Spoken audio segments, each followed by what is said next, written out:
আমি রিশা। তোমরা সবাই কেমন আছো?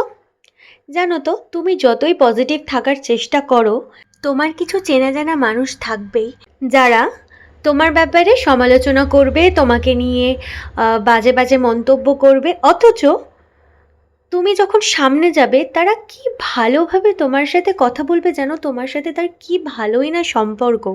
আসলে তাদের কাজটাই হচ্ছে মানুষকে নিয়ে সমালোচনা করা। থাক, ওদের গল্প আর বলে লাভ নেই। তবে হ্যাঁ, এইসব মানুষগুলোর থেকে আমি এখন 10 হাত দূরে থাকতে শিখে গিয়েছি কিন্তু। আর জানো তো, আজ দুপুরে আমি বানিয়েছিলাম লাউ পাতা বাটা। দুপুরে লাঞ্চ করার পর দুপুর 2টোর সময় আমি শ্যাম্পু করেছি। কারণ আজ শ্যাম্পু করব কি করব না সেটা ডিসাইড করতে করতে দুপুর 2টো বেজে গিয়েছিল। আর এত বেলায় শ্যাম্পু করার পর যাতে না ঠান্ডা লাগে, ওই কারণে চলে গিয়েছিলাম ছাদে চুল শুকোতে। আর হ্যাঁ, অনেক দিন কিন্তু হাতে নেল পলিশ পরা হয়নি, তাই আজ ভাবলাম একটু নেল পলিশ পরি। তাই ভালো করে নখগুলোকে ঠিকঠাক করে একটু নেল পলিশ পরলাম। আর হ্যাঁ, আজ সন্ধেবেলা আছে একটা পুজো বাড়ি। ভেবেছিলাম শাড়ি পরবো, কিন্তু ঠান্ডার জন্য আর ইচ্ছে করলো না।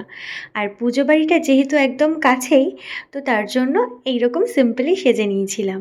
আর ঠান্ডার মধ্যে ইচ্ছে করছিল না যে শাড়ি পরি।